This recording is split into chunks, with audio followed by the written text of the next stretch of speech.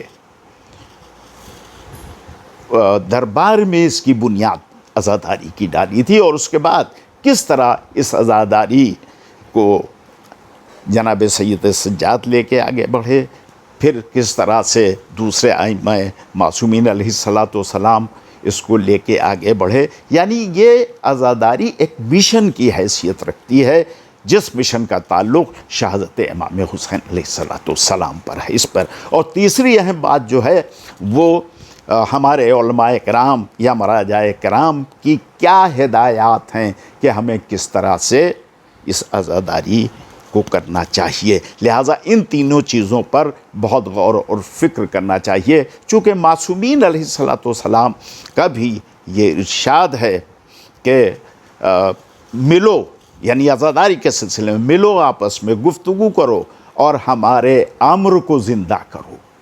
جس نے ہمارے امر کو زندہ کیا، امام جعفر صادق علیہ السلام کی حدیث ہے، ارشاد ہے ان کا کہ جس نے ہمارے امر کو زندہ کیا، پروردگار اس پر کرم فرماتا ہے۔ یہ تو ایک مختصر وہ تھا جو قابل غور ہے، اور اس پر گفتگو ہونی چاہیے، اس پر بات ہونی چاہیے، اس سے بہت سے ایونیوز ہمارے سامنے آتے ہیں، راستے ہمارے سامنے کھلتے ہیں، اور اس کے بعد خطبہ اور ذاکرین کی جو ذمہ داری ہے۔ دیکھیے مجھے اس بات کو کہنے دیجیے کہ آج کل چونکہ بہت عام ہو گئی ہے یہ بات کہ جس نے کچھ اردو کتابوں سے احادیث پڑھ لیں اور سن لیا کچھ مسودے، اور وہ ممبر پر آ جاتا ہے اور ذکر کرتا ہے۔ مجھے اس میں کوئی وہ نہیں ہے، مجھے صرف گزارش یہ ہے کہ آپ اس ممبر پر آنے کے بعد اپنی ذمہ داری کا احساس کیجیے، اس لیے کہ یہ بڑی مقدس جگہ ہے جہاں آپ تشریف فرما ہیں۔ یہ ممبر ہمارا نہیں ہے، یہ ممبر رسول ہے، اور اس کا وارث پردہ غیب میں ہے۔ لہٰذا کوئی ایسی بات ہم اپنے دل سے کہہ دیں کہ جس کا تعلق اہل بیت کی سیرت سے نہ ہو تو اس کا مواخذہ ہوگا، ہم اس کے جواب دہ ہوں گے۔ لہٰذا ہر خطیب اور ذاکر کا یہ فرض ہے کہ وہ ممبر کے تقدس کو برقرار رکھے۔ دوسری بات، کوئی ایسی گفتگو نہ کیجیے کہ جس کی دلیل آپ فراہم نہ کر سکیں۔ آپ کی گفتگو مدلل ہونی چاہیے، دلیل کے ساتھ ہونی چاہیے، یعنی جو بات آپ کہہ رہے ہیں اس کے ریفرنسز ملنا چاہیے، وہ بہت ہی زیادہ ضروری ہے۔ تیسری بات میں آپ کی خدمت میں عرض کر دوں کہ آج کل جب ذاکرین مصائب پڑھتے ہیں تو کبھی کبھی ایسی باتیں کہہ دیتے ہیں مصائب میں کہ جو اہل بیت کے شایان شان نہیں ہوتی ہے، اس لیے کہ وہاں ہر قدم رضائے الہی کے تحت اٹھ رہا تھا، اور ہم جو گفتگو کرتے ہیں وہ اپنے جذبات کے تحت کرنے لگتے ہیں. یعنی جس معاشرے اور جس سماج میں ہم ہیں اور جو کچھ ہم دیکھتے ہیں یا محسوس کرتے ہیں، ہم سمجھتے ہیں کہ یہی سید الشہداء کے بھی عمل رہا ہوگا، یہی جناب زینب کا اور سید سجاد کا، یا جو آئے تھے قربانی کے لیے. نہیں، وہاں ہر ایک اس بات کی طرف متوجہ رہتا تھا کہ امام کیا ارشاد فرما رہے ہیں، امام کا حکم کیا ہے، اور امام رضائے الہی کے ساتھ انجام دے رہے تھے. اور اسی کے ساتھ یہ بھی میں آپ کی خدمت میں عرض کر دوں چند جملوں میں کہ منبر پر جب آپ ذکر اہل بیت کے لیے بیٹھ رہے ہیں، شہادت امام حسین علیہ السلام کے ذکر لیے بیٹھ رہے ہیں، تو سیرت اہل بیت کا ذکر کیجئے، اپنی سیرت کا ذکر نہ کیجئے، اپنے معاملات کو نہ اٹھائیے، بلکہ اس منبر کا جو تقاضا ہے اسے پورا کیجئے. اور آپ کی تقریر سے، آپ کی گفتگو سے، منبر سے انسان کی، یعنی سننے والے کی، سامع کی، اہل بیت کے چاہنے والوں کی، جو عزادار ہیں، جو فرش عزا پر آئے ہیں، ان کی فکری سطح بلند ہونی چاہیے، ان کے اندر ایک انقلاب پیدا ہونا چاہیے. اگر ذکر سید الشہداء سے انقلاب نہ پیدا ہوا تو اس کا مطلب یہ ہے کہ یہ ذکر ہمارا ذہنوں نے قبول نہیں کیا ہے. یعنی اخلاقیات بہتر ہونے چاہیے، روزمرہ کی زندگی بہتر ہونی چاہیے. انسان آپ کی تقریر کو یہ سن کر یہ محسوس کرے کہ مجھے اس سیرت پر عمل کرنا چاہیے. عزیزان گرامی قدر، وقت میں اتنی گنجائش نہیں ہے کہ اس پر گفتگو کر سکیں، ورنہ یہ موضوع تو اس بات کا متقاضی ہے کہ اس پر ذرا تفصیل سے بات کرنی چاہیے. لیکن بہرحال چونکہ مجھے 10 منٹ تھا اور اب 15 منٹ سے بھی زیادہ ہو گئے ہیں، چلتے چلتے last but not the least, یہ کووڈ کا زمانہ ہے، کووڈ-19 کا چل رہا ہے. پچھلے ایام اعزاں میں بھی ہم نے اس کا مقابلہ کیا، اور اس بار پھر ہم فیس کر رہے ہیں اس چیز کو. میری آپ سے گزارش ہے کہ ایام اعزاں کے دوران آپ جو پروٹوکول ہے، جس شہر میں آپ ہوں، جس دیہات میں آپ ہوں، جس قصبے میں آپ ہوں، آپ ان قوانین پر پابندی کیجیے. ماسک لگا کے چلیے، ڈسٹنس رکھیے جب بیٹھیے. مختصر یہ کہ خود بچیے اور اپنے گھر والوں کو بچانے کی کوشش کیجیے. وعلیکم السلام ورحمۃ اللہ وبرکاتہ. آئیے ناظرین محترم، اب حجت الاسلام والمسلمین عالی جناب مولانا رئیس احمد جارچوی صاحب قبلہ کے بیانات سے استفادہ کرتے ہیں. میں قبلہ محترم سے ادب و احترام سے گزارش کر رہا ہوں کہ وہ اپنے بیان سے ہمیں مستفیض فرمائیں. السلام علیکم ورحمۃ اللہ وبرکاتہ.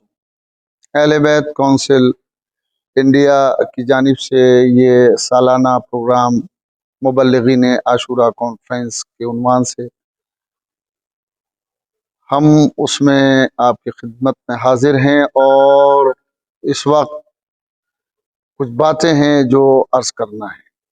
عاشورہ کے تعلق سے جو باتیں ہیں وہ بہرحال ہمارا سماج اور ہمارا معاشرہ اور شیعی دنیا اس کو اچھی طرح سے پہچانتی ہے اور جانتی ہے، اور یہ خیال رہے کہ عاشورہ اہم ترین موضوع ہے، اور امام حسین علیہ السلام کی عزاداری شیعت کی روح بھی ہے اور شیعت کی پہچان بھی ہے. پوری دنیا میں امام حسین علیہ السلام کا غم منایا جاتا ہے.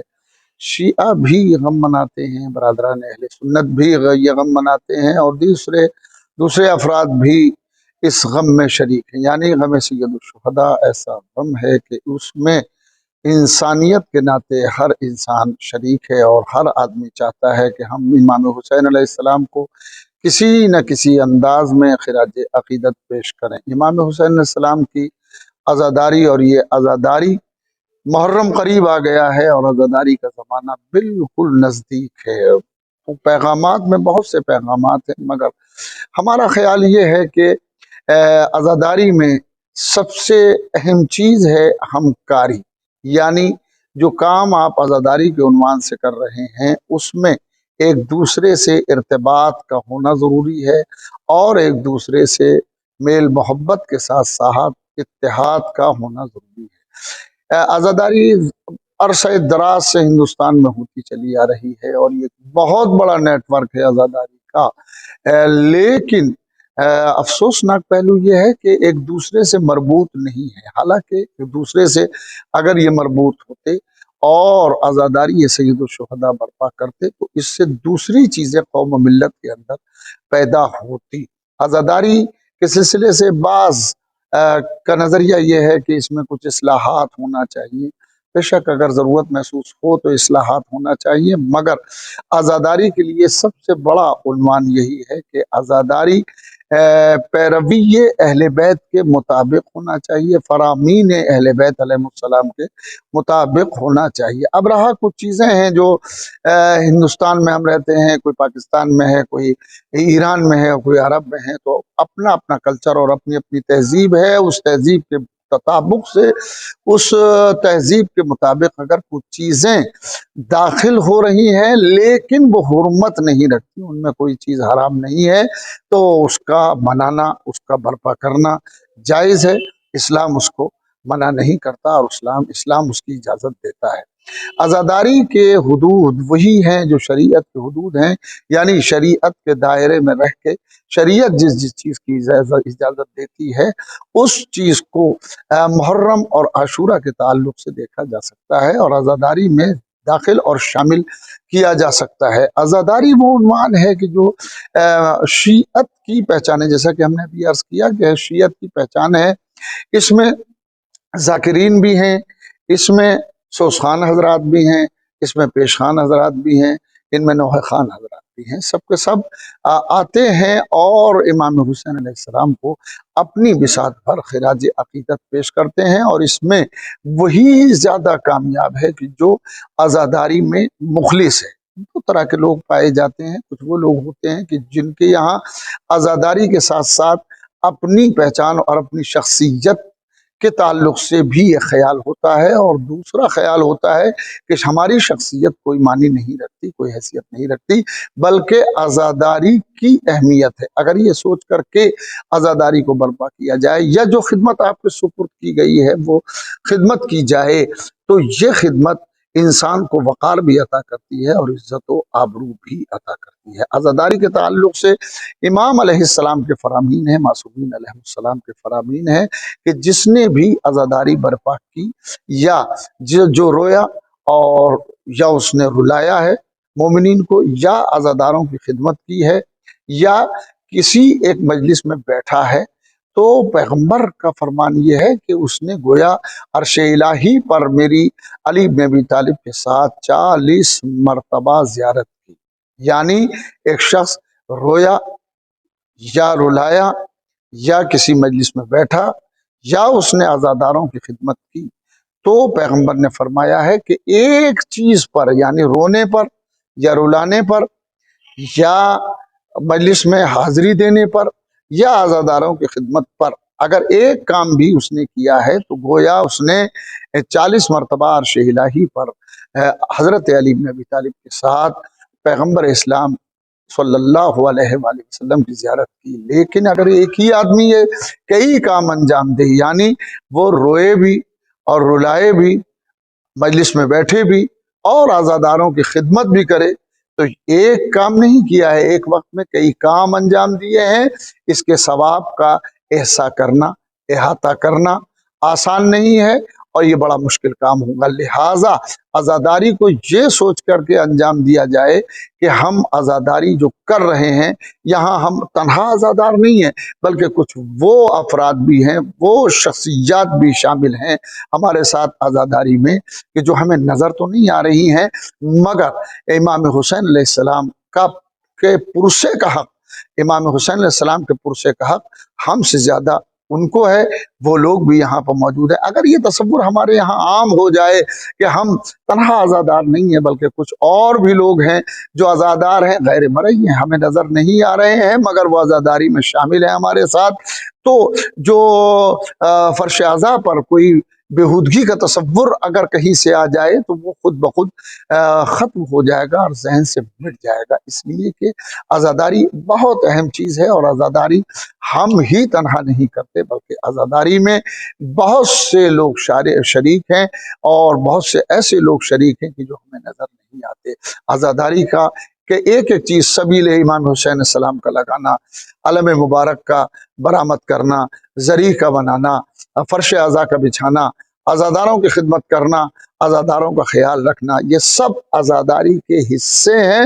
ہمیں ان سب چیزوں کا خیال رکھنا چاہیے، اور سب سے بڑا پیغام یہی ہے کہ عزاداروں میں کسی بھی طرح کا اختلاف نہ ہونے پائے، بلکہ عزاداری کو ایک دوسرے کے ساتھ ہمکاری کے ساتھ میل محبت کے ساتھ عزاداری کو منایا جائے اور عزاداری کی جائے۔ عزاداری اہل بیت علیہ السلام کی وراثت ہے، ہر امام نے عزاداری کی ہے۔ یہ واقعہ کربلا کے بعد جتنے بھی امام آئے ہیں، اماموں نے عزاداری برپا کی ہے اور اماموں نے عزاداری میں حصہ لیا ہے۔ ایک واقعہ جو ملتا ہے کہ امام علیہ السلام فرش اعضاء پہ تشریف رکھتے ہیں، آنے والا شاعر ہے جو آیا ہے اور امام علیہ السلام کے گھر میں بیٹھے ہوئے ہیں، عاشور کا دن ہے، وہ کہتا ہے کہ میں نے دیکھا امام کی آنکھوں میں آنسو ہیں، امام گریہ کر رہے ہیں اور امام رو رہے ہیں، امام کو گریہ کرتے ہوئے میں نے دیکھا۔ کچھ دیر کے بعد امام نے پردہ کھینچا اور پردے کھینچ کر کے مخدرات عصمت و طہارت کو بٹھایا اور مجھ سے کہا، مجھے حکم دیا کہ تم ہمارے جد کا مرثیہ پڑھو، اور میں نے مرثیہ پڑھا اور بے تحاشا گریہ ہوا۔ مجلس کا اور عزاداری کا جزو اعظم گریہ ہے، اور یہی وہ گریہ ہے جس کے لیے فاطمہ زہرا سلام اللہ علیہا نے فرمایا تھا کہ میرے لال پر روئے گا کون۔ پھر آخر میں بس دو باتیں، پہلی بات تو یہ ہے کہ گریہ منظور نظر فاطمہ زہرا ہے، گریہ فاطمہ زہرا سلام اللہ علیہا کی چاہت ہے، لہذا جتنا ہو سکے غم سید الشہداء میں رویا جائے، عزاداری کی خدمت کی جائے، عزاداروں کو بلایا جائے، عزاداروں سے محبت کی جائے اور عزاداروں سے اتحاد کیا جائے۔ عزاداروں کا آپس میں اتحاد اور متحد رہنا بے حد ضروری ہے، یہی شیعت کے لیے ضروری ہے اور یہی عزاداری کے لیے ضروری ہے۔ یہ اہم ترین پیغام اور وہ آخری اور پہلا پیغام یہی ہے کہ شیعی دنیا کو تحفظ اعضاء کے لیے اور مقصد اعضاء کے لیے ایک جگہ متحد ہو جانا چاہیے۔ ربنا تقبل منا انک انت السمیع العلیم۔ السلام علیکم ورحمۃ اللہ وبرکاتہ۔ حضرات گرامی، اہل بیت کونسل انڈیا کے زیر اہتمام پیغام عاشورہ ویبینار آپ ملاحظہ کر رہے ہیں۔ اب میں اپنے محترم مہمان جو تنزانیہ ساؤتھ افریقہ سے ہمارے ساتھ جڑے ہوئے ہیں، حجت الاسلام والمسلمین عالی جناب مولانا عدیل رضا عابدی صاحب سے گزارش کر رہا ہوں کہ وہ ناظرین کو اپنے بیان سے مستفیض فرمائیں۔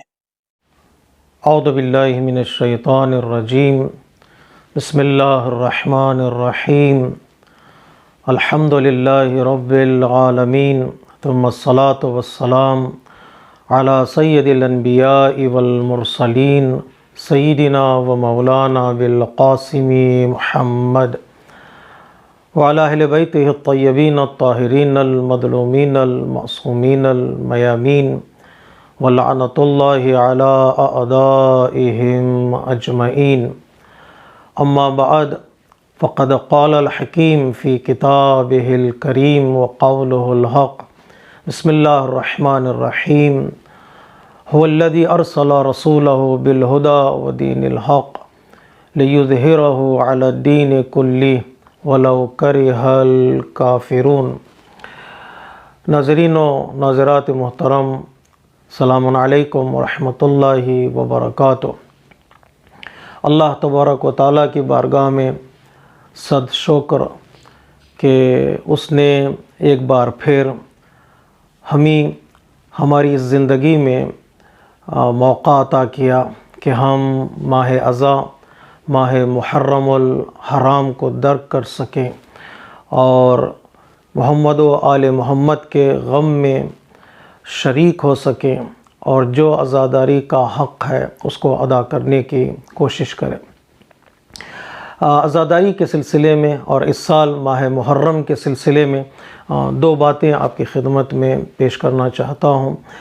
پہلی بات یہ کہ اکثر ہمارے ذہنوں میں یہ سوال آتا ہے کہ اور آنا بھی چاہیے کہ جب ہم کربلا کے واقعے کا مطالعہ کرتے ہیں، انقلاب کربلا کو تفسیر اور تحلیل میں لے آتے ہیں، تو ایک سوال ہمارے ذہن میں آتا ہے کہ آخر انقلاب کربلا کیوں آج تک باقی ہے؟ بقائے انقلاب کربلا کا راز کیا ہے؟ اور دوسرا جو نقطہ آپ کی خدمت میں پیش کرنا ہے وہ یہ کہ ہماری اس سال عزاداری کے سلسلے میں ذمہ داری کیا ہے۔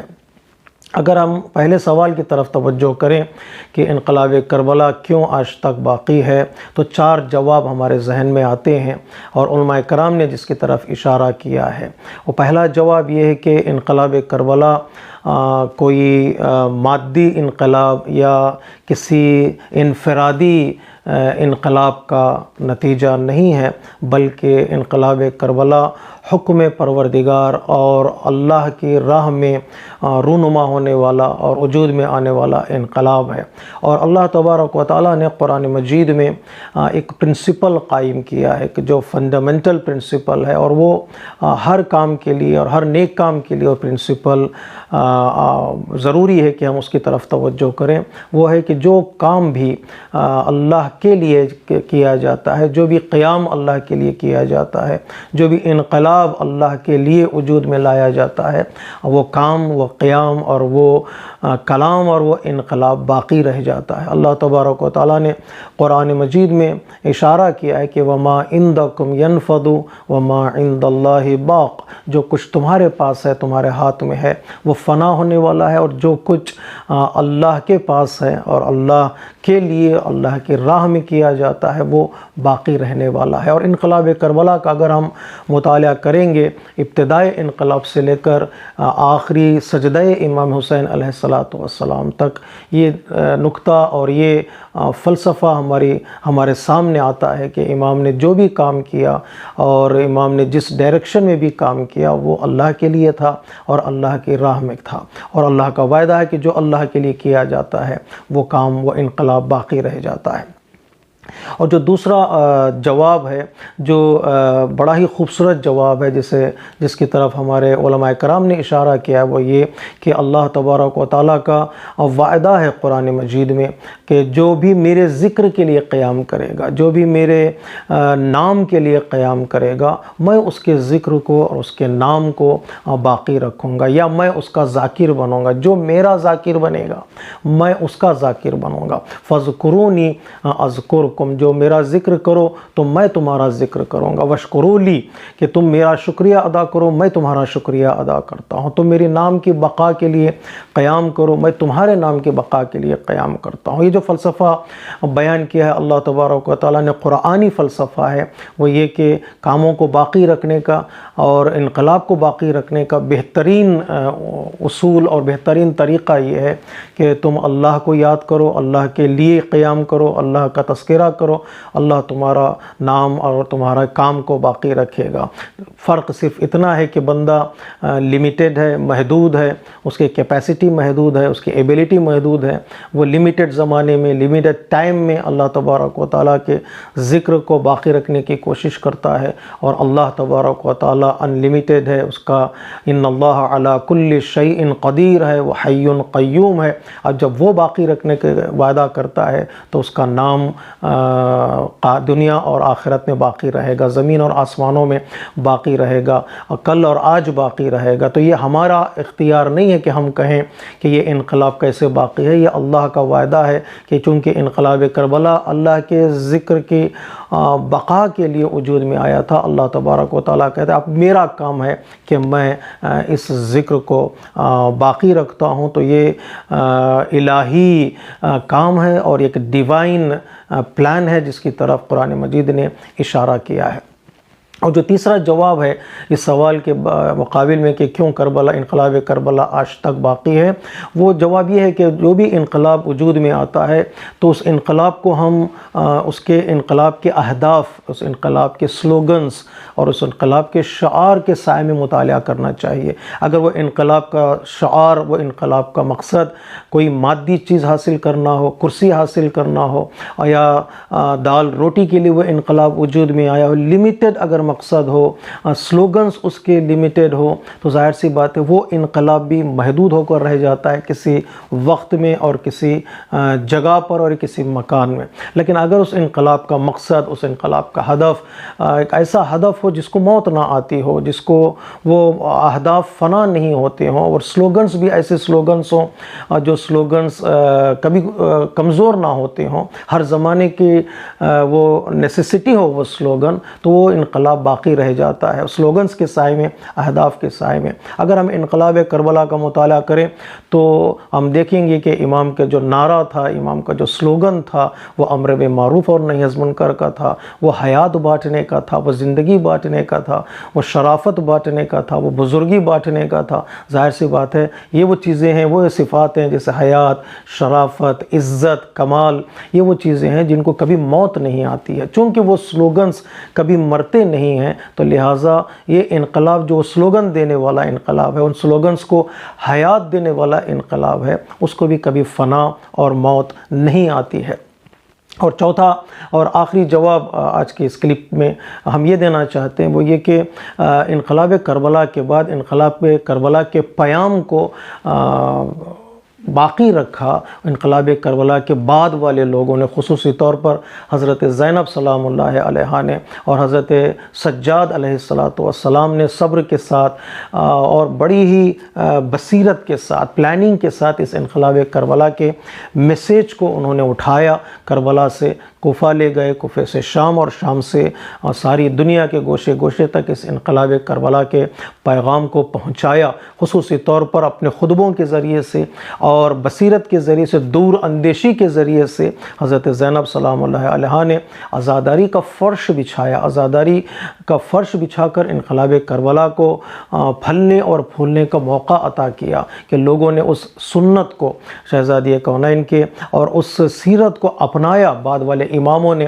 کہ چوتھے امام کی تائید حاصل رہی، اور بعد والے اماموں نے اس فرش عزا کے بچھانے کو اور اسے پروان چڑھانے کو، اس کے فروغ دینے کو تاکید کی اور ایمفسائز کیا تاکہ عزاداری کا یہ سلسلہ قائم رہے۔ اس کے سائے میں انقلاب کربلا کا جو میسیج کبھی وہ مندرس نہ ہو، وہ میسیج کمزور نہ پڑ جائے، اور یہ سلسلہ جب چل پڑا تو الحمدللہ انقلاب کربلا کے بعد اور پھر اس انقلاب کربلا کے پیام کو کوئی روک نہیں پایا۔ دشمنان اسلام نے بہت کوشش کی کہ اس پیام کو ختم کر دیا جائے، ان کے ماننے والوں کو شہید کیا جائے، عزاداری برپا کرنے والوں پر انگلیاں اٹھائی جائیں، ان کے ہاتھ کاٹ دیے جائیں، ان کے سر کاٹ دیے جائیں، لیکن وہ انقلاب کربلا کا پیام چلتا رہا، چلتا رہا۔ آج جو ہم دیکھ رہے ہیں وہ انقلاب کربلا کا پیام باقی ہے، وہ انقلاب باقی ہے، الگ الگ صورتوں میں، عزاداری کی صورت میں، ماتمی جلوسوں کی صورت میں، سبیلوں کی صورت میں اور پیام کی صورت میں وہ انقلاب باقی ہے۔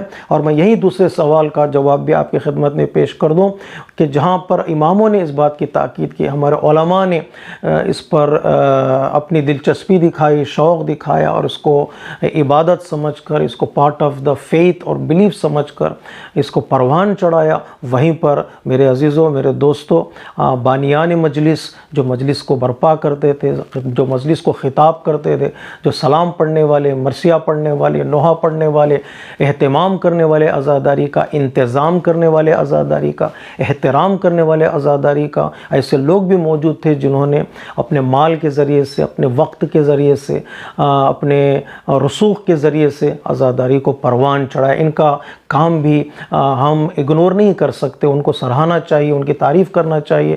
انہوں نے بہت محنت کی ہے، ہمارے اجداد نے بہت محنت کی ہے، ان بزرگوں نے بہت محنت کی ہے جن لوگوں نے فرش عزا بچھانے کا اہتمام کیا ہے. سلام ہو ان پر جنہوں نے اپنی جان کو اور اپنے مال کو اور اپنے اولاد کو عزاداری کی بقا پر قربان کیا. آج ہم سب کی ذمہ داری ہے ان کی تعریف کرتے ہوئے وہ ان کی جو امانت ہے عزاداری کا اہتمام اور عزاداری کا انتظام اس کو اپنے کندھوں پر لیں اور اسی طرح عزاداری کو برپا کرنے کی کوشش کریں جس طرح انہوں نے برپا کی اور وہ پیغام ہم تک پہنچایا بطور امانت. اور ہماری ذمہ داری ہے کہ ہم اس امانت کو اگلی نسل تک نیکسٹ جنریشن تک پہنچائیں تاکہ ہمارے بچے بھی ویسے ہی عزاداری برپا کریں جیسے اللہ تبارک و تعالیٰ نے ہم کو توفیق دی ہے. لیکن شرط یہاں پر یہی ہے کہ ہم عزاداری کے برپا کرنے میں اپنی عقل کا استعمال کریں. پلاننگ ضروری ہے عزاداری کو برپا کرنے میں. ہر زمانہ ایک جیسا نہیں ہوتا, ہر وقت ایک جیسا نہیں ہوتا. کبھی کبھار مشکلات آتی ہیں, کبھی کبھار پریشانیاں, کبھی مشکلات گورنمنٹس کی طرف سے ہوتی ہیں جیسے متوکل کے زمانے میں تھا یا صدام کے زمانے میں پرابلمس تھے. کبھی کبھار بیماریاں بھی انسان کی زندگی میں آتی ہیں, واگیر بیماریاں جیسے پینڈیمک وغیرہ وجود میں آتی ہیں. تو ایسے موقع پر بہترین عزادار وہ ہیں جو حالات کا مطالعہ کریں, حالات کو اسٹڈی کریں, سچویشنز کو دیکھیں اور نئے طریقے اور نئے انداز سے جو دنیا آگے بڑھ رہی ہے, ٹیکنالوجی دنیا میں آگے بڑھ رہی ہے, اس کا بھرپور استعمال کریں. جیسے بھی ہو حالات کو دیکھتے ہوئے, سچویشنز کو دیکھتے ہوئے عزاداری کو برپا کریں. آن لائن عزاداری ہو یا آف لائن عزاداری ہو. آف لائن عزاداری برپا کرنے کا موقع ملتا ہے تو الحمدللہ ہم مل بیٹھیں گے, عزاداری برپا کریں گے. اگر آن لائن عزاداری کا ہے تو اہتمام ویسے ہی کریں جیسے آف لائن کیا جاتا ہے. دنیا آف لائن آن لائن ہو سکتی ہے لیکن عزاداری آف لائن آن لائن نہیں ہو سکتی. عزاداری ہماری رگوں میں ہے, عزاداری ہماری زندگی میں ہے. ہم اپنے گھروں کو عزاخانوں میں کنورٹ کر سکتے ہیں, ہم اپنے محلوں کو عزاداری میں کنورٹ کر سکتے ہیں. اس طرح ہم اگر عزاداری کو لے کر چلیں اور اس کو آگے بڑھانے کی کوشش کریں اخلاص کے ساتھ, سنسیئرٹی کے ساتھ, جو ہمارے ذمہ دار لوگ ہیں علماء کرام, بانیان مجلس اور ان کے پروگرامز کو آرگنائز جیسے وہ کرتے ہیں ان کو فالو کریں, ہمارے لیڈرز کی بات کو سنیں تاکہ یہ عزاداری کا پیغام دنیا کے گوشے گوشے تک پہنچ سکے. اس امر میں ہمارے نوجوان آگے بڑھ سکتے ہیں. جن لوگوں نے کام کیا ہے ٹیکنالوجی میں, جو لوگ واقعاً ماہر ہیں, وہ لوگ آگے آئیں اور عزاداری کو دنیا کے گوشے گوشے تک پہنچائیں. آیت اللہ خامنئی کا یہ خوبصورت جملہ ہے کہ اس زمانے میں ٹیکنالوجی کا فائدہ اٹھانا ہے. ہمیں ویب سائٹس کے ذریعے سے, ویڈیو کلپس کے ذریعے سے, آن لائن مجالس کے ذریعے سے اہل بیت علیہ الصلوۃ والسلام کے پیغام کو پہنچانا ہے. حتیٰ آیت اللہ خامنئی نے کہا کہ میری مشغولیت زیادہ ہے, میری مصروفیت زیادہ ہے, میں یہ کام نہیں کر سکتا. اگر میرے پاس فرصت ہو تو میں یہ کام کرتا کہ آج کی ٹیکنالوجی کا بھرپور فائدہ اٹھا کر دین کا پیغام لوگوں تک پہنچا سکتا. لیکن چونکہ میں مصروف ہوں یہ کام نہیں کر سکتا. نوجوانوں سے گزارش کرتا ہوں کہ وہ آگے آئیں اور اس نئے زمانے میں نئے انداز سے دین کے پیغام کو, خصوصی طور پر کربلا کے پیغام کو گوشے گوشے تک پہنچائیں. اللہ تبارک و تعالی ہماری توفیقات میں اضافہ فرمائے. عزاداری کے سائے میں ہمیں یہ توفیق دے کہ ہم دین کا پیغام دنیا کے گوشے گوشے تک پہنچا سکیں. آخر دعوانا ان الحمدللہ رب العالمین والسلام علیکم ورحمۃ اللہ وبرکاتہ. میں اپنے تمام ہی ناظرین اور سامعین حضرات کا تہ دل سے شکر گزار ہوں کہ جو ہمارے اس عظیم الشان پیغام عاشورہ ویبینار سے جڑے ہوئے ہیں اور اس پروگرام کو ملاحظہ کر رہے ہیں.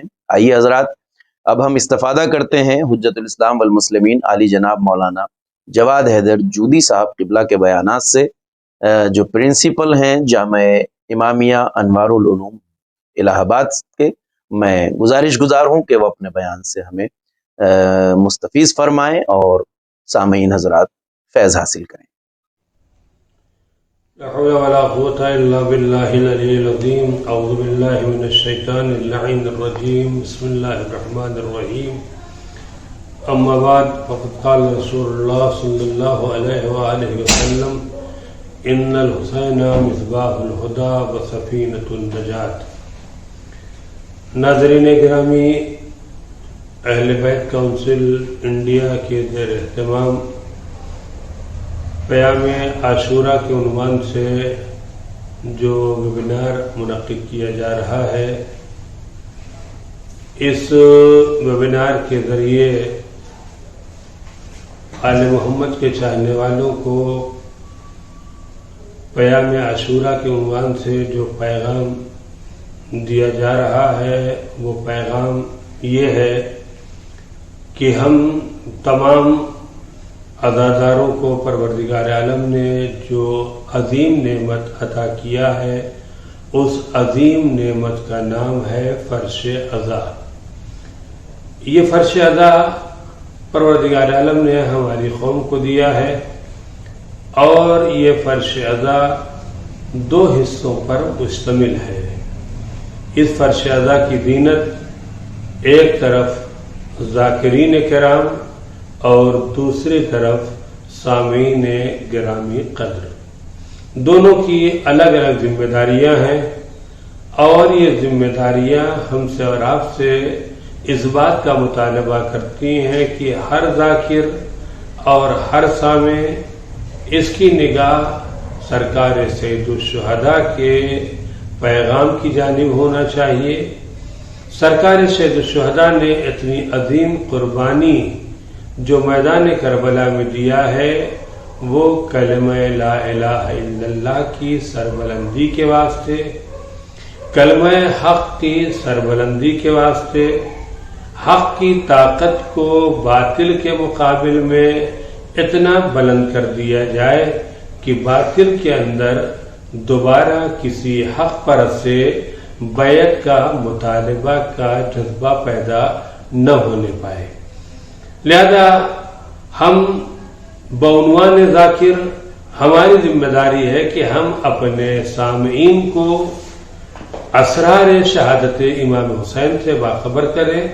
یہ عزاداری نہ کوئی رسم ہے اور نہ کوئی رواج، بلکہ اس عزاداری کے ذریعے سے ہم پیغام سرکار سید الشہداء کو دنیا والوں کے سامنے پیش کرتے ہیں۔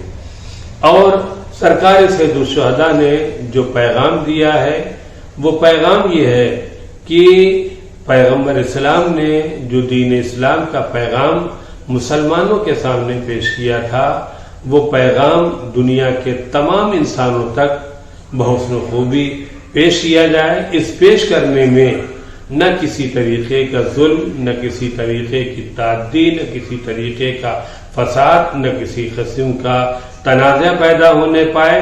جس طریقے سے سرکار سید الشہداء نے اپنے حق کے پیغام کو اس زمانے کے مسلمانوں کے سامنے پیش کیا تھا، ہماری بھی ذمہ داری ہے کہ ہم سرکار سید الشہداء کے پیغام کو امت اسلامیہ اور عمومی طور پر تمام عالم بشریت کے سامنے پیش کریں۔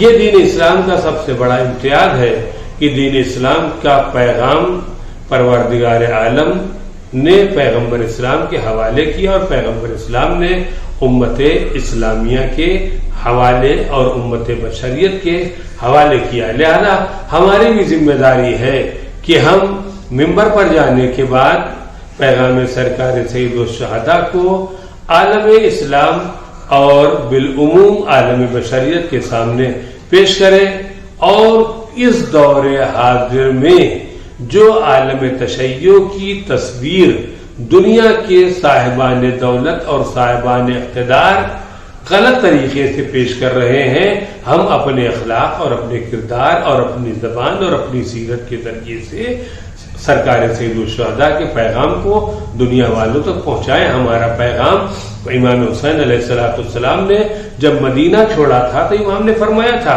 میں نہ حکومت کے واسطے جا رہا ہوں، نہ تخت و تاج کے واسطے جا رہا ہوں، نہ ظلم و تعدی کے واسطے جا رہا ہوں، میں اپنے نانا کی امت کی اصلاح کے واسطے جا رہا ہوں۔ اور جب کبھی بھی اصلاح کا موضوع منظر عام پر آتا ہے تو ایک مصلح کی ذمہ داری ہے کہ پیغام کو زبان نرم کے ذریعے سے لوگوں تک پہنچایا جائے۔ پروردگار عالم نے ہر انسانوں کے پہلو میں دل رکھا ہے، اور دل کی ذمہ داری یہ ہے کہ ہر اچھی بات کو قبول کرتا ہے۔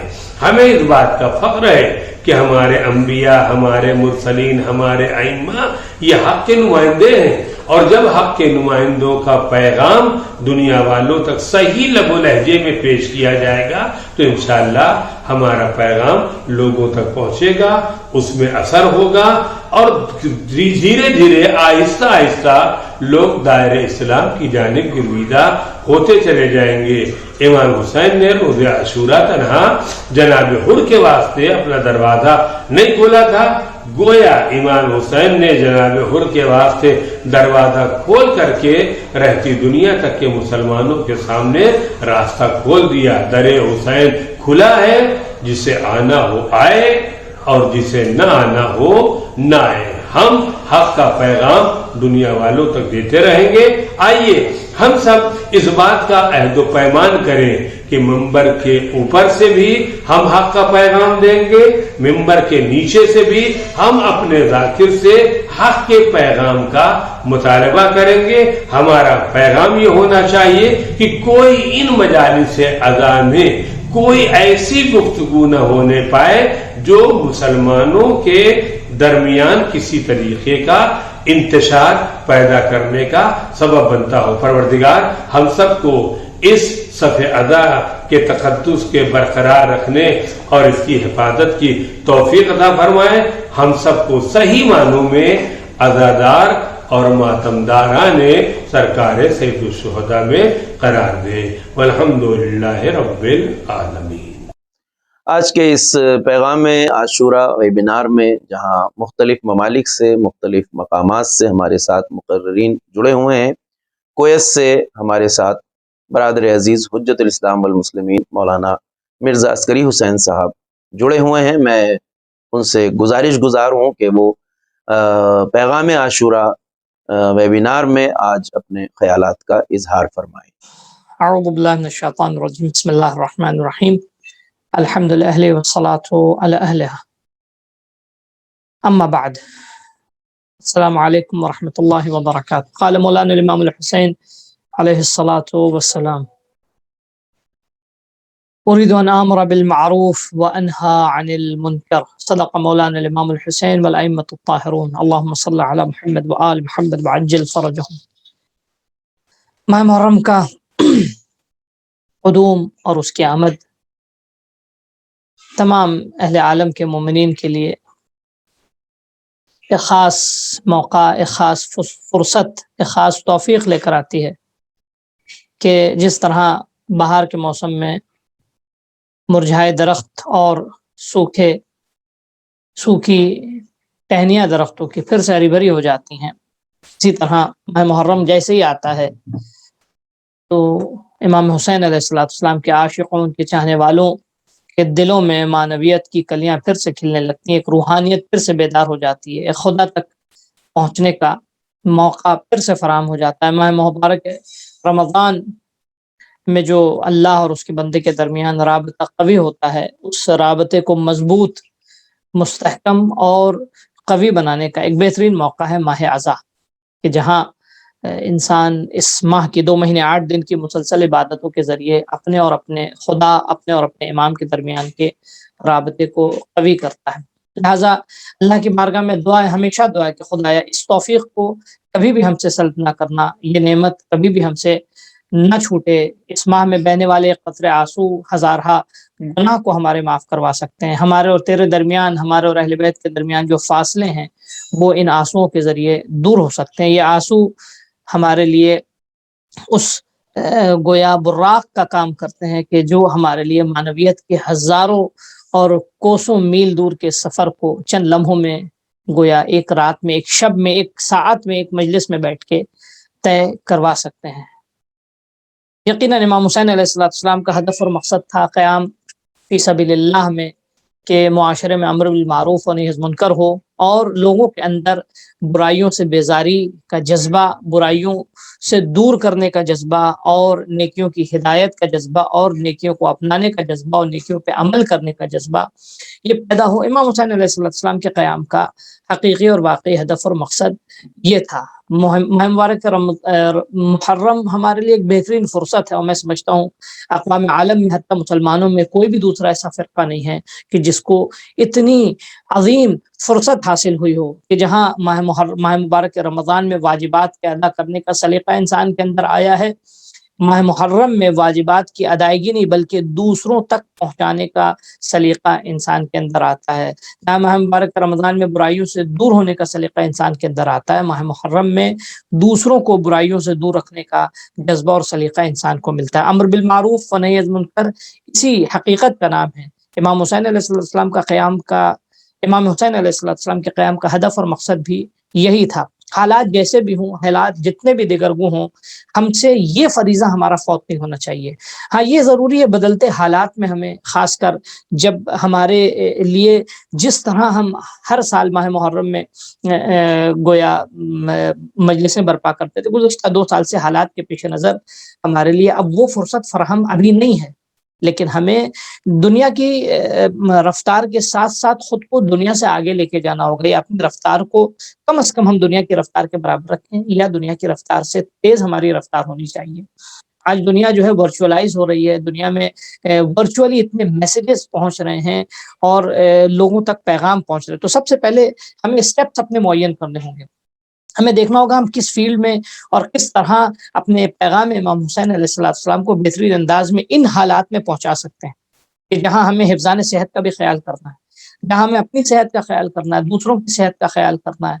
ہمیں ہمارا مقصد پیغام کو پہنچانا ہے، بہترین انداز میں پیغام کو پہنچانا ہے، لوگوں تک پہنچانا ہے، لیکن اس خیال کے ساتھ کہ کہیں ازاں امام حسین علیہ السلام پہ کوئی انگلی اٹھا کر نہ کہے کہ مجلسوں کے سبب، جلوس کے سبب، ماتم کے سبب یہ ایسا ہوا.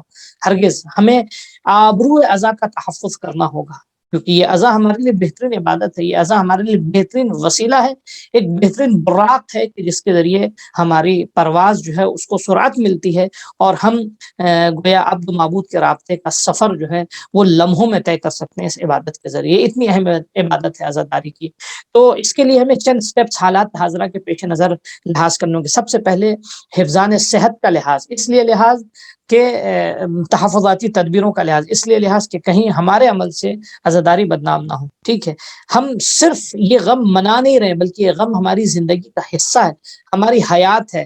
بہت سارے غم انسان کو پژمردہ کرتے ہیں، لیکن یہ تنہا واحد ایسا غم ہے کہ جو انسان کی روح کو تازگی عطا کرتا ہے، جو انسان کی روح کو نشاط عطا کرتا ہے، جو انسان کی روح سے پژمردگی کو دور کرتا ہے، جو انسان کو گویا اسٹریس سے، جو انسان کو ڈپریشن سے یہ غم باہر نکالتا ہے. تو یہ غم ہمارے لیے ایک بہترین عبادت ہے، ہمارے لیے روح کی تازگی، روح میں معنویت سے لبریز ہونا، دین کے احساس، دینی ذمہ داری کو سمجھنے کا ایک بہترین موقع ہے. لہٰذا اس عبادت کو ہم اپنے ہاتھ سے جانے ہرگز نہیں دیں گے، اور حالات کا رونا ہم نہیں روئیں گے. ہمارے پاس اپارچونیٹیز ہے، دنیا بدلتی دنیا. آپ دیکھیں دنیا میں جو بڑے بڑے ملٹی بلینئرز بزنس مین ہیں، انہوں نے کیسے اپنی اسٹریٹجیز بدلی، حالات کے ساتھ ساتھ اپنے آپ کو بھی بدلا.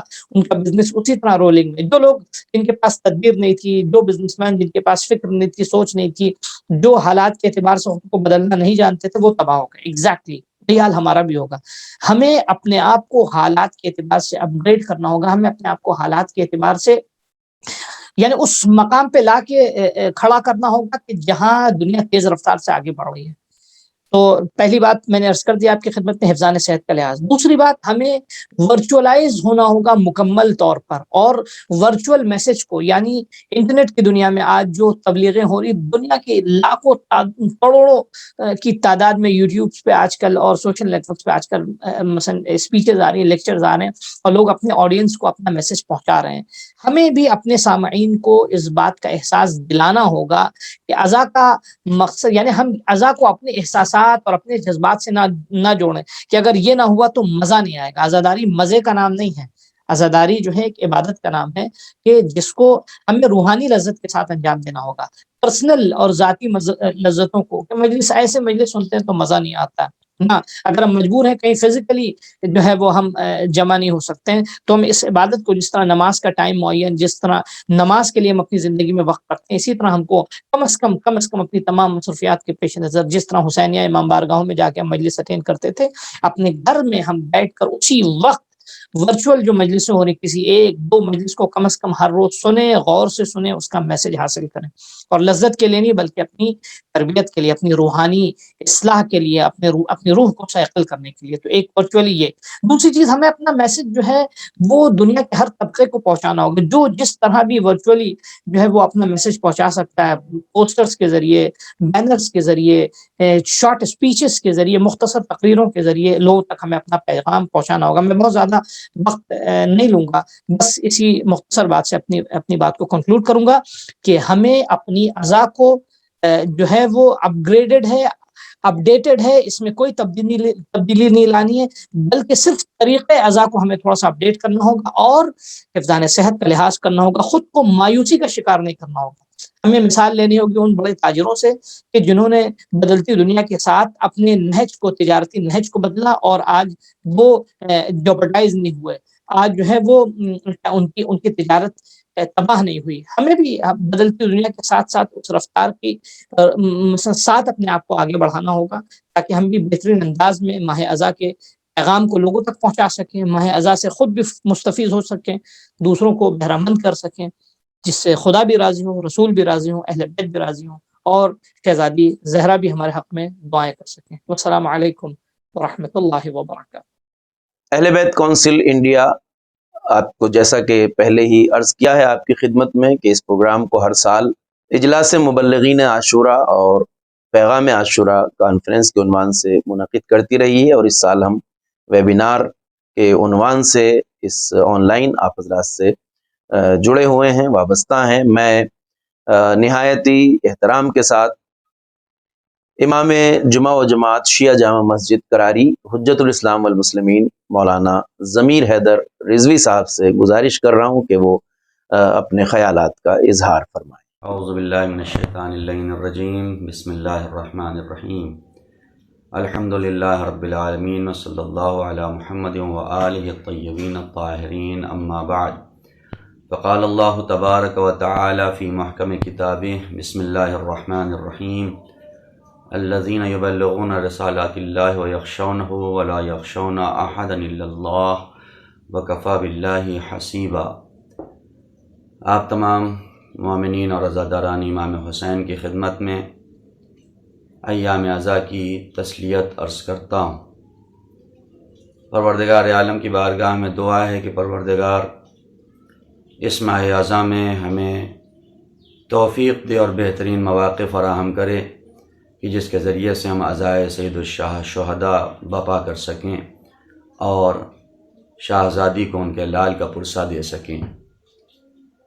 یہ مختصر سی کلپ ہمارے لیے، ہمارے دوستوں کے لیے، مبلغین کے لیے، عزاداروں کے لیے اس ناچیز کا ایک پیغام ہے۔ جس آیت کی تلاوت کی قرآن کریم میں سورہ احزاب میں پروردگار ارشاد فرما رہا ہے کہ الذین یبلغون رسالات اللہ ویخشونہ ولا یخشون احدا الا اللہ، جو پروردگار کے پیغام کو پہنچانے والے ہیں ان کی صفت یہ ہوتی ہے کہ وہ ڈرتے ہیں تو صرف اللہ سے ڈرتے ہیں، اللہ کے سوا کسی اور سے نہیں ڈرتے، اور پروردگار ان کے لیے کافی ہوتا ہے، وہ پروردگار ان کے لیے کفایت کرتا ہے، کسی اور کی ضرورت نہیں پڑتی۔ ایک عظیم آیت ہے تمام مبلغین کے لیے کہ جب بھی راہ تبلیغ میں قدم رکھیں تو پھر خوف نہ ہو، ڈر نہ ہو، کسی قسم کا بھی کسی سے خوف دل میں آنے نہ پائے، اس لیے کہ مبلغین رسالات پروردگار صرف اسی سے ڈرتے ہیں، اس کے سوا کسی اور سے نہیں ڈرتے۔ روایتوں میں ہے کہ مبلغ جس راہ میں قدم آگے بڑھاتا ہے، جس ہدف کے لیے قدم آگے بڑھاتا ہے، اسے وہ ہدف مل جاتا ہے۔ اگر اس نے پیسے چاہے ہیں صرف اور صرف تو اسے پیسے مل جائیں گے، اگر اس نے کوئی اور چیز تمنا کی ہے، کسی اور شے کی تمنا کی ہے، اسے وہ بھی مل جائے گی۔ لیکن اگر حسن نیت کے ساتھ اس نے ہجرت کی ہے، پروردگار کی راہ میں قدم آگے بڑھایا ہے، پھر پروردگار اس کے لیے کافی۔ مبلغین کے لیے پہلی بڑی شے ہے ہجرت، اور ہجرت سے خوف نہ کھانا۔ اسے جہاں بھی موقع فراہم ہو، جس جگہ بھی موقع ملے، چاہے ماہ محرم ہو، ماہ مبارک رمضان ہو، یا سال کے دوسرے ایام ہوں، ہجرت ہی کے نتیجے میں تبلیغ ہوتی، ہجرت ہی کے نتیجے میں کمال ملتا ہے۔ جناب ابراہیم کو حکم ہوا اپنے بیوی بچے کو لے کے جاؤ، وادی غیر ذی زرع میں چھوڑ کر آؤ۔ جناب ابراہیم نے دعا کی، پروردگار میں نے اپنی زوجہ کو، اپنے بچے کو اس وادی غیر ذی زرع جہاں کچھ دانہ نہیں اگ سکتا وہاں چھوڑ رہا ہوں پروردگار، اے پروردگار تیرے بھروسے چھوڑا ہے۔ پروردگار نے بھی کہا اگر میرے بھروسے چھوڑا ہے، تم نے ہجرت کی ہے ابراہیم، جس جگہ دانہ نہیں اگ سکتا تھا، جہاں آج ترقی یافتہ دور میں بھی کوئی مشینیں پانی نہیں نکال سکتی، وہاں ایک چھوٹے سے بچے کی ایڑیوں سے بھی ہم پانی نکال دیں گے، اس لیے کہ تم ہماری راہ میں آئے ہو۔ ہجرت کے نتیجے میں پروردگار نے سارے دنیا کے مسلمانوں کے دلوں کو متوجہ کر دیا خانہ کعبہ کی طرف اور مکے کی طرف، اور وہ زمین آباد ترین زمین ہو گئی۔ یہ ہجرت ہی تھی جس کے نتیجے میں جناب موسیٰ نبوت کے عظیم درجے پر پہنچے، فائز ہوئے۔ ویسے تو ہمارے یہاں عقیدہ ہے کہ نبی ولادت سے نبی ہوتا ہے، لیکن مبعوث برسالت ہوئے، یہی ہجرت کا نتیجہ تھا۔ آگ لینے کے لیے گئے تھے، وہاں مبعوث برسالت ہو گئے۔ یہ ہجرت کا نتیجہ ہی تھا کہ جس کے نتیجے میں پیغمبر اسلام جب مکے سے مدینے آئے تو جہاں مسلمان تنگ دستی کا شکار تھے، پریشانیوں کا شکار تھے، لیکن اس ہجرت نے اتنی برکت عطا کی کہ مسلمان پھر آخری حج تک 1.25 لاکھ حاجیوں میں تبدیل ہو گئے۔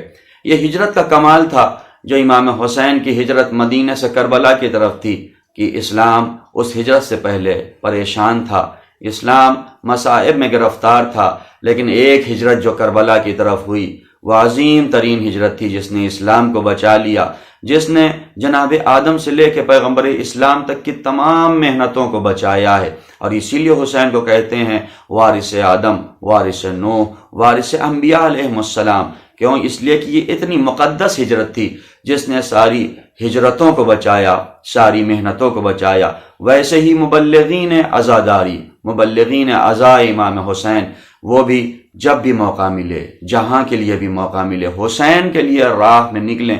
اگر امام حسین کے لیے ہم نکلیں گے تو حسن نیت کے ساتھ ساتھ پھر پروردگار لوگوں کے دلوں کو ہماری طرف متوجہ کر دے گا۔ وادی غیر ذی زرع سے بھی جو دانے نکالنا جانتا ہے، جو برکت دینا جانتا ہے، اسے پروردگار کہتے ہیں۔ عزاداری امام حسین کیوں؟ کس لیے؟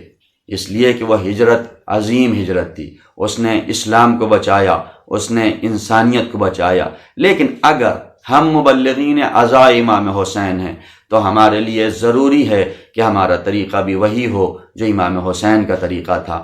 امام حسین کا طریقہ، امام حسین کی روش، جب مکے سے نکل رہے ہیں، جب مدینے سے نکل رہے ہیں تو مکے کے بارے میں ہے عبداللہ ابن عمر، عبداللہ ابن زبیر، عبداللہ ابن عباس، یہ سارے لوگ آئے، مولا نہ جائیے، کہاں جا رہے ہیں مولا، آپ کے لیے خطرہ ہوگا، آپ کوفے کی طرف جائیں گے، عراق کی طرف جائیں گے۔ میں نے روایت سنی ہے پیغمبر اسلام نے کہا جب حسین عراق کی طرف جائیں تو سارے لوگ ان کے ساتھ ہو جاؤ، حسین شہادت کا جام نوش کرنے جا رہے ہیں، مولا نہ جائیے۔ لیکن حسین نے بتایا کہ جب امام وقت ہجرت کرتا ہے تو اس کے ساتھ چلا جاتا ہے، اس پہ اعتراض نہیں کیا جاتا۔ یہ روش ہم سب کو تعلیم دے رہی ہے، جب ہجرت کی راہ پہ نکلو گے بہت سے روکنے والے آئیں گے، بہت سے ٹوکنے والے آئیں گے، ان کے روکنے پر رکنا نہیں۔ تم نے پروردگار کے لیے اپنے قدم آگے بڑھائے ہیں، ہم نے پروردگار کے لیے اپنے قدم آگے بڑھائے ہیں، اللہ کے لیے نکلو، پروردگار کامیابی عطا کرے گا۔ یہ مبلغین کے لیے ضروری ہے کہ اس ہجرت کے مفہوم کو سمجھیں۔ مبلغین کے لیے ضروری ہے کہ جب جائیں تبلیغ کریں تو کسی بھی تبلیغ میں کبھی بھی کسی انفرادی انسان کے اوپر سوال کھڑے نہ کیے جائیں۔ ممبر سے بھی اگر ہم سوال کرنا چاہتے ہیں، کسی فرد سے سوال کرنا مناسب نہیں رہتا کہ بھائی ہاں تم بتاؤ یہ کیسا مسئلہ ہے، یہ کیا بات ہے۔ ہو سکتا ہے اس کے ذہن میں نہ ہو سکتا ہے اسے معلوم نہ ہو، درمیان مجلس میں اسے اپنی بے عزتی محسوس ہوگی۔ اگر ممبر سے سوال بھی کرنا ہے، عمومی سوال کرے، ہاں یہ بتائیے آپ میں کس کو معلوم ہے یہ، ہاں یہ بتائیے، جس کو معلوم ہو وہ بتائے، وہ ہاتھ اٹھائے۔ یہ ایسے سوال ہو سکتے ہیں۔ یہ روش تبلیغ ہے، یہ روش عزا امام حسین ہے کہ کیسے ہمیں اس راستے پر آگے بڑھنا ہے، کیسے امام حسین کی عزا کے پیغام کو دنیا تک پہنچانا ہے۔ یہ طریقہ امام حسین کا طریقہ ہے۔ یہ مبلغین کے لیے کچھ جملات تھے، کچھ جملات عام عزاداروں کے لیے کہ چونکہ کرونا کا ٹائم چل رہا ہے، بیماریوں کا ٹائم چل رہا ہے، وبا کا وقت چل رہا ہے، وبا کے وقت میں عزاداری ویسے کریں جیسے جس میں عزاداری بھی ہو جائے اور ہم وبا سے محفوظ بھی رہیں، اس لیے کہ کسی کو خطرے میں ڈال کر عزاداری نہیں ہوتی۔ عزاداری حیات کا نام ہے، عزاداری موت کا نام نہیں ہے۔ عزاداری مرنے کے بعد بھی زندگی دیتی ہے، عزاداری انسان کو بچاتی ہے، انسان کو موت کی طرف نہیں لے جاتی۔ ہم جس طریقے سے عزاداری کریں، ہماری عزاداری بھی ہو جائے اور ایسا نہ ہو کہ ہم بیماریوں کو بھی پھیلائیں۔ اس لیے جہاں جہاں لوگ اپنے حالات کے اعتبار سے اس بات کو سمجھیں، ہر جگہ ایک جیسے حالات نہیں، جہاں جیسے حالات ہیں ان حالات کے اعتبار سے خود مبلغین کی ذمہ داری ہے، عزاداروں کی ذمہ داری ہے۔ اگر آپ کے لیے ماسک لگانا مفید ہے تو ماسک لگا کے آئیں، اگر آپ کے لیے ڈسٹینس مفید ہے تو تھوڑی تھوڑی دور پر بیٹھیں، اگر آپ کے لیے اتنا ساتھ میں رہنا مضر ہے، خاص کر وہ افراد جن کی امیونٹی کمزور ہے، وہ اپنی طاقت کا لحاظ کریں۔ عزا میں امام حسین کبھی بھی مجمع نہیں دیکھتے، امام حسین خلوص دیکھتے ہیں۔ ایک عالم دین کی روایت ہے، مجھے یاد نہیں ہے وہ کون سے عالم دین ہے، لیکن وہ بیان کرتے ہیں، ان کے شاگرد نے بیان کیا کہ میں نے ان کے مرنے کے بعد انہیں خواب میں دیکھا، میں نے کہا آپ تو ذاکر امام حسین تھے، خطیب امام حسین تھے، آپ کو تو بڑا صلہ ملا ہوگا۔ تو انہوں نے کہا ہاں صلہ تو ملا ہے، لیکن سب سے عظیم صلہ ایک خاص مجلس کا تھا۔ ایک بار میں ایک جگہ عشرہ پڑھ رہا تھا، عشرہ پڑھ کے باہر نکلے، خاتون کھڑی ہوئی تھی، انہوں نے کہا اے آغا آپ بہت بڑے ذاکر ہیں، آپ بہت بڑے ذاکر ہیں، غالباً مرحوم کافی کی یہ داستان ہے، آپ بہت بڑے ذاکر ہیں، میرے گھر میں مجلس کہاں پڑھیں گے، لیکن میں چاہتی یہ ہوں، میری تمنا ہے آپ میرے گھر میں مجلس پڑھیں، لیکن ایک بات ہے میرے گھر میں آپ کو مجمع نہیں ملے گا، میرے گھر میں مختصر افراد ہیں۔ انہوں نے کہا ٹھیک ہے میں پڑھوں گا، گئے وہاں پہ مجلس پڑھی، 4-5 افراد تھے ان کے درمیان مجلس پڑھی۔ شاگرد بیان کرتا ہے میرے استاد نے خواب میں جب مجھے دکھائی پڑے، میں نے سوال کیا تو انہوں نے کہا وہ مجلس جو میں نے 4-5 لوگوں کے درمیان پڑھی تھی وہ مجلس کہیں زیادہ پروردگار کی بارگاہ میں قبول ہوئی ہے کہ تم نے حسین کے لیے ذکر کیا ہے، تم نے مجمع کے لیے ذکر نہیں کیا۔ حالات ہوں جتنا مجمع ہو جائے بہتر ہے، لیکن اگر حالات نہیں، ہم کم مجمع میں پڑھ رہے ہیں تو بالکل یہ نہ سوچیں مزہ نہیں آیا، لطف نہیں آیا۔ وہ لطف جو تسلیت عرض کرنے میں ہے وہ الگ لطف ہے، وہ لطف ہے جو شب عاشور جناب زہیر جس کو بیان کر رہے تھے، جناب حبیب جسے بیان کر رہے تھے، یہ عزاداروں کے لیے ضروری ہے۔ ایک آخری پیغام عزاداروں کو یہ بھی دینا ہے، کبھی بھی عزاداری میں اختلاف نہ کریں، لڑائی نہ کریں، جھگڑا نہ کریں۔ ہمارے یہاں چھوٹی چھوٹی سی باتوں پہ جھگڑے ہوتے ہیں، کتنی جگہوں پہ تو ایسا سننے میں آیا ہمارا پرچم جا رہا ہے، کسی کا بارجہ آ گیا تو ہم بارجہ توڑ دیں گے لیکن پرچم جھکے گا نہیں، ہمارے تعزیے جھکیں گے نہیں، ہم درخت کاٹ دیں گے، ہمارے تعزیے جھکیں گے نہیں۔ اسلام یہ نہیں کہتا، کربلا یہ نہیں کہتی، کربلا تو یہ بیان کرتی ہے کہ اگر فرات کے کنارے سے خیمے نکالنے سے جنگ کچھ دنوں کے لیے ٹل جاتی ہو تو اے عباس خیموں کو ہٹا دو، ہم اپنی طرف سے ابتدا نہیں کرنا چاہتے۔ یہ پیغام ہے کربلا کا ہم سب کے لیے، عزاداروں کے لیے، مبلغین کے لیے۔ پروردگار کی بارگاہ میں دعا ہے پروردگار ہمیں حقیقی عزاداران امام حسین میں شمار فرما، پروردگار ہمارے امام کے ظہور میں تعجیل فرما، ہمیں ان کے آوان و انصار میں شمار فرما۔ محترم ناظرین، آپ کو جیسا کہ علم ہے کہ ہر سال اہل بیت کونسل انڈیا کی جانب سے عظیم پیمانے پر پیغام عاشورہ کانفرنس کا انعقاد ہوتا رہا ہے، اور یہ ایک عظیم خدمت جو اہل بیت کونسل انڈیا کی دیگر خدمات کے ساتھ ساتھ رہی ہے، وہ اس سال کورونا وائرس کے چلتے ہوئے ویبینار کی شکل میں منعقد ہو رہی ہے۔ میں حجت الاسلام والمسلمین عالی جناب مولانا سید محمد رضا غروی صاحب صدر عالی قدر اہل بیت کونسل انڈیا سے گزارش کر رہا ہوں کہ وہ استقبالیہ کلمات سے ہمیں مستفیض فرمائیں۔ اعوذ باللہ من الشیطان الرجیم، بسم اللہ الرحمن الرحیم، الحمد للہ رب العالمین، وصلی اللہ علی محمد وآلہ الطاہرین۔ قال الامام الحسین علیہ الصلاۃ والسلام، اے لوگو، پروردگار عالم نے تمہیں اپنی معرفت کے لیے پیدا کیا ہے، جب تمہیں اس کی معرفت پیدا ہو جائے گی تو عبادت کرو گے، اور جب اس کی عبادت کرو گے تو غیر خدا کی عبادت سے بے نیاز ہو جاؤ گے۔ اہل بیت کونسل انڈیا کئی برسوں سے ماہ محرم الحرام سے پہلے ایک سیمینار بعنوان مبلغین عاشورہ کانفرنس منعقد کرتی ہے۔ حالات کے پیش نظر اس سال یہ سیمینار ویبینار کی شکل میں آن لائن منعقد کیا جا رہا ہے، جس میں ہندوستان اور بیرون ہندوستان سے مختلف اکابرین، مفکرین، علماء اور ذاکرین شرکت فرما رہے ہیں اور اپنے بیات سے مستفیض فرمائیں گے۔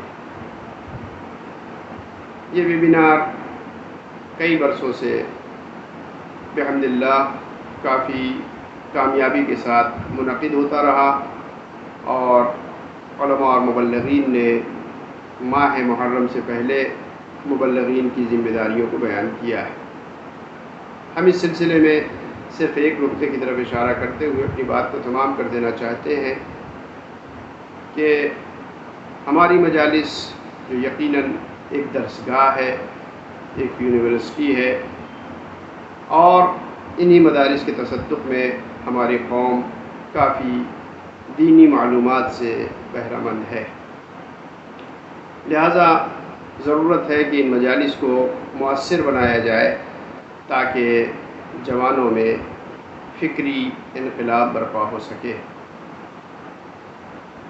اس سلسلے میں ایک اہم پیشنہاد یہ ہے کہ اگر ممکن ہو تو علماء اور ذاکرین اپنے بیانات کو حوالے کے ساتھ بیان کریں، یعنی کم از کم جن روایات کو ذکر کریں تو ان کا حوالہ ذکر کر دیں تاکہ عوام میں یہ بھی ایک فکر پیدا ہو کہ ہماری بات مستند اور معتبر ہوتی ہے۔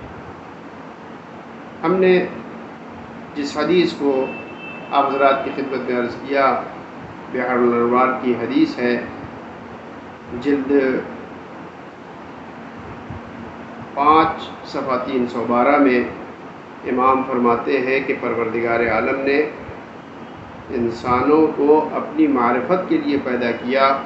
جس دن پروردگار عالم کی معرفت پیدا ہو جائے گی، انسان پروردگار عالم کی عبادت میں مصروف ہو جائے گا، اور جب انسان اپنے رب، اپنے پروردگار کی عبادت میں مصروف ہو جائے گا تو بندگان خدا کی عبادت سے بے نیاز ہو جائے گا۔ ہم مبلغین عاشورہ ویبینار کے موقع پر ان تمام علماء، ذاکرین اور خطباء کا تہہ دل سے شکریہ ادا کرتے ہیں کہ جنہوں نے اپنا قیمتی وقت نکال کر کے ہماری آواز پر لبیک کہتے ہوئے اپنی تقاریر سے ہمیں سرفراز فرمایا۔ پروردگار سے دعا ہے کہ سب علماء اور ذاکرین کا سایہ ہمارے سروں پر قائم و دائم رکھے اور موجودہ حالات میں ہمیں زیادہ سے زیادہ بہتر سے بہتر طریقے سے عزاداری حضرت سید الشہداء منعقد کرنے کی توفیق مرحمت فرمائے۔ پروردگار سے دعا ہے کہ اس ماہ محرم کے صدقے میں تمام مؤمنین کو، تمام محبان اہل بیت اطہار کو ہر بلا اور بیماری اور شر سے محفوظ رکھے۔ والسلام علیکم ورحمۃ اللہ وبرکاتہ۔ محترم ناظرین، اب ہم اہل بیت کونسل انڈیا کی جانب سے منعقد ہونے والے اس پیغام عاشورہ ویبینار کے اختتامی مرحلے میں داخل ہو گئے ہیں۔ مقررین اور علماء کرام کے بیانات سے آپ نے استفادہ کیا، ہم آپ سب کے تہ دل سے شکر گزار ہیں۔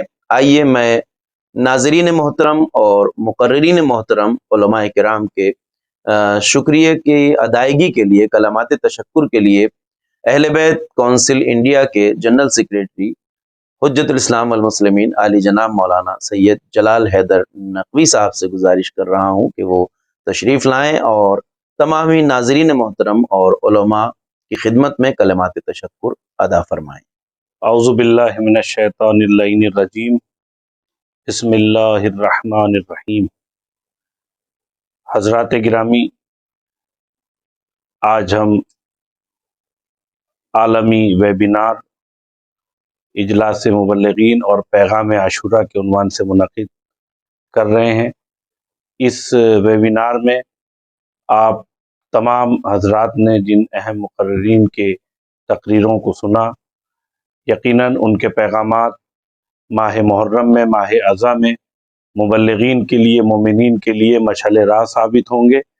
میں اس موقع پر اہل بیت ورلڈ اسمبلی کے سیکریٹری جنرل حضرت آیت اللہ رضا رمضانی صاحب کی خدمت میں بے حد ممنون ہوں کہ انہوں نے آج کے اس ویبینار میں ہمارے ساتھ شرکت کی، اور تنزانیہ سے ہمارے برادر عزیز مولانا عدیل رضا عبدی صاحب، اور کویت سے جناب مرزا عسکری صاحب قبلہ نے اپنی تقاریر اس ویبینار میں شرکت کی۔ تقاریر کے ذریعے حضرات بہت ہی عجیب و غریب صورتحال ہے اس وقت کووڈ-19 کو لے کر۔ ہماری یہ ذمہ داری ہے کہ ہم ماہ محرم میں کووڈ کے سلسلے میں جو گائیڈ لائنز حکومت کی طرف سے آئی ہیں ان پر عمل کرتے ہوئے اپنی اور دوسرے لوگوں کی صحت اور سلامتی کا خیال رکھتے ہوئے عزاداری کی جو رسومات ہیں انہیں ادا کریں اور عبادت عزا کو انجام دیں۔